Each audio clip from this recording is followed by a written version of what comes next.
Selva di Cadore. Départ un peu cache-cache avec la police. Et puis après, t'as tout le tunnel. Le tunnel, c'est n'importe quoi. Caché derrière la voiture, avec les phares dans les yeux. Remarque, c'est bien parce qu'elle me signalait. Et puis la descente, tout pile poil, donc je la rattrapais pas, elle allait pas trop vite. Allez, on y retourne. Il faut savoir que je n'avais personne avec moi pour faire mon chauffeur, j'étais tout seul. Je n'avais personne pour me remonter. La solution que j'ai adoptée, c'est de faire du stop. Et j'étais très surpris. Ici, sur une petite route entre deux villages, loin de la route principale ou des grands cols alpins, j'ai pris mon casque sous le bras, mon armure à côté de moi. J'étais habillé en lycra, faut m'imaginer, avec les patins aux pieds. Je suis à peine sorti de la voiture que il y a une voiture qui est passée sur la route. Ils ont fait demi-tour et sont venus me prendre en stop. Et ben c'était super cool et vraiment très gentil. Merci l'Italie. Selva di Cadore, ciao, c'est parti, on plaque, on part du village, on laisse derrière nous les routes principales et les grands cols avec beaucoup de circulation. On est sur une route un peu plus étroite, on peut le remarquer parce qu'il n'y a pas de séparateur de voies entre les deux voies qui montent et qui descendent. Et cette voiture est plutôt sympa parce qu'il a vraiment freiné, clignote, il se pose vraiment à droite pour que je passe. Merci avec mon bras droit. Et déjà en face, une autre voiture qui se présente. C'était vraiment le bon endroit pour se croiser, car un peu plus tard, on a eu des problèmes. Bonjour l'homme à la brouette à droite, bonjour la voiture rouge à gauche. Freinage, on arrive sur la première épingle à gauche. Elle est plus large que la route avant. Je la prends un peu au milieu au cas où elle referme. Elle referme pas, je suis vraiment bien placé, j'ai prévu un peu trop de marge. Maintenant je vais plonger sur le rail parce que la route se rétrécit et elle penche de plus en plus, donc elle va accélérer. Je me mets vraiment sur le rail, ça tombe bien puisque le premier motard que je viens de croiser, lui était un peu à gauche. Deuxième motard, lui il est vraiment positionné à droite. J'ai la visibilité, donc je vais prendre le point d'entrée à gauche pour sortir sur le plan de tangente à droite et pas me laisser dériver sur la voie de gauche. Ça tombe bien, il y avait 3 motards. Deuxième voiture, je rattrape doucement. Là, elle est en train de me voir, elle réagit, elle freine, elle se gare à droite pour me laisser passer. Vraiment sympa le gars. Grazie! Et j'en capte. Je me cale à droite parce que je ne sais pas si la route va encore se rétrécir ou s'élargir. Ça tombe bien, elle s'élargit. 2 voitures en face.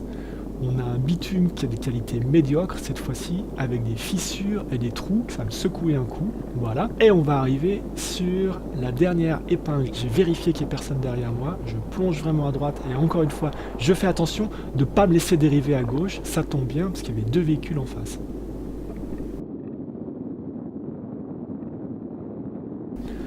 Maintenant, nous sommes en fond de vallée, nous sommes encore 20 ou 30 mètres en dessus de la rivière.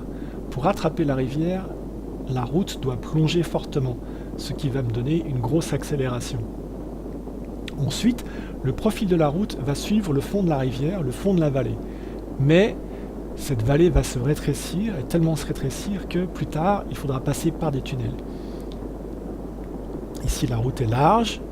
Donc je peux prendre un peu à gauche, encore une fois, pour préparer mon virage à droite, pour bien rester à droite dans le virage. On a un bitume un peu meilleur sur cette partie-là, beaucoup de largeur, j'ai un véhicule qui arrive en face, donc je ne vais pas trop plonger à gauche, je reste sur ma voie de droite. Je vais préparer ce virage-là aussi, vraiment à droite. Ici, ça remonte un petit peu, on a des différences de bitume dans la médiocrité, on a un saut à l'entrée du pont, et ça va sauter aussi à la sortie du pont. Et là, on voit clairement que la route replonge. Je prépare ce virage à droite avec un petit freinage le long des cailloux. Je vois qu'il y a un tunnel. Je freine à l'entrée du tunnel pour ne pas arriver trop fort et pas remonter sur la voiture trop fort, puisque le tunnel penche et la voiture est en train de freiner. Je ne veux pas avoir de problème avec la voiture. Elle a un éclairage. Je me sers de son éclairage pour me caler juste derrière elle. Sortie entre tunnels, deuxième tunnel, on croise un véhicule. On voit sur mon casque et sur mes roulettes qu'il y a une voiture qui me suit, c'est celle que je viens de doubler et qui sait que je suis devant, donc elle ne va pas nous redoubler. Sortie du tunnel, on passe sous une protection de pierre, une casquette, et là on voit clairement la route plonge à nouveau, nouvelle accélération. Je vais plus vite que le véhicule noir, je freine à gauche, je vérifie à droite si on a la visibilité. Je vois qu'après le virage droite, il y a un virage gauche. Je me place à gauche de la voiture, je vérifie qu'il n'y a personne en face, je plonge pour accélérer. Ça tombe bien, on a un super bitume tout neuf, extra lisse, avec des grandes courbes vraiment rapides.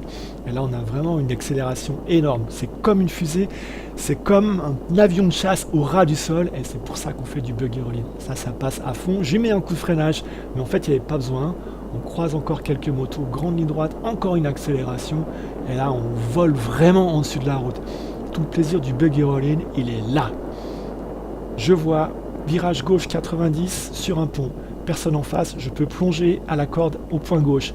Je vérifie s'il y a quelqu'un qui arrive en face. Il y a quelqu'un, donc je freine avant le virage, je plonge vraiment à droite, je reste à droite, j'ai personne en face, je dérive sur la partie bonne du bitume. Je vérifie qu'il n'y a toujours personne en face. C'est bon, je reste sur cette partie-là. Changement de bitume, maintenant on est surtout cracra avec des grosses bosses, des gros trous. Je freine, mon véhicule est à gauche. Bonjour la Jack Immobile, c'est terminé. Bon alors, ça envoie du steak un petit peu, hein. Celui-là était bien. Génial, bon souvenir.